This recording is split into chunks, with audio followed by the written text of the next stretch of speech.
Have you ever wondered what the end goal is in punishing the devils of Handan? Is it a school environment free of bullying? Not exactly.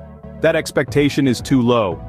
It's like Aladdin, who upon receiving the magic lamp, tells the genie he wants a dish of Meikai Kuru without lymph nodes, not pre-made but freshly stir-fried. The genie obliges, sighing, "Ah, you could have had a full Manchu Han imperial feast."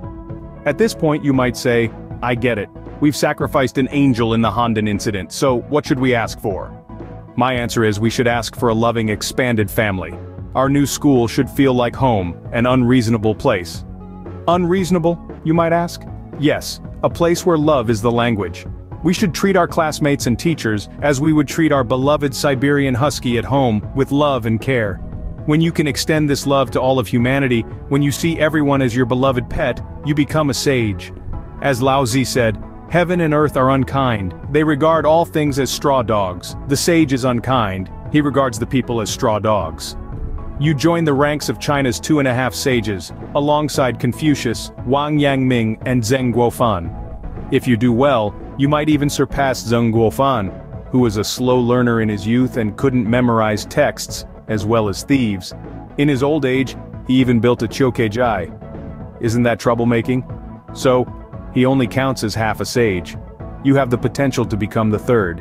Why do we need a loving environment?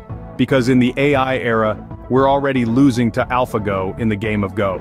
By the time you graduate, even if you're a postdoc-level problem-solving champion, you won't be able to beat ChatGPT. The only thing you can surpass robots in is creativity, which stems from love. Only when you learn to love will you love yourself, then love others, and finally be loved by others. Through love, you connect with your higher self and download inspiration. Look at history. Which scientist or artist found inspiration or made inventions by problem solving?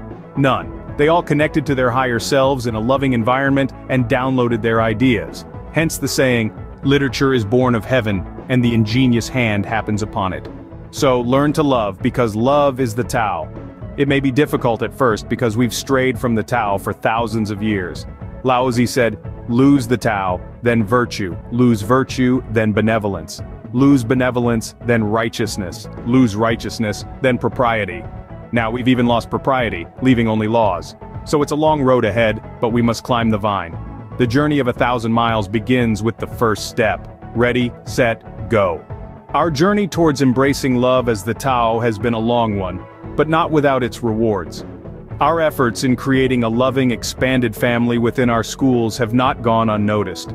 We've seen the spark of understanding in the eyes of our students, the warmth of acceptance in their interactions, and the ripple effect of their actions in the wider community. It is proof that love indeed can be taught and nurtured. However, the road ahead is still long and winding. We face challenges, resistance from those who fear change, the struggle to maintain this culture of love amidst societal pressures, and the constant need to adapt our methods to the ever-evolving landscape of education. But as we've learned from Lao Tzu, the journey of 1,000 miles begins with the first step, and we've already taken that step. So, let's continue to climb that vine, even when the climb gets steep. Because at the end of it all, the view from the top, a world where love is the Tao, is worth every struggle. Let's keep going. As we continue on this journey, let's take a moment to understand the vision of Mr. Fan Lin, the man whose thoughts have been the guiding light of our mission. Mr. Lin envisions a world where love isn't just a fleeting emotion, but a way of life. A world where the values of compassion, understanding, and acceptance are not just taught, but lived by every individual. He believes that this vision is not just a pipe dream, it's achievable, through consistent effort, dedicated teaching, and most importantly, a shift in our collective mindset. He says, change starts within. To see a world where love is the Tao, we must first become the change we wish to see. His words remind us that our actions today will shape the world of tomorrow. So let's keep striving, keep teaching, and keep loving, for it is in our hands to make Mr. Lin's vision a reality.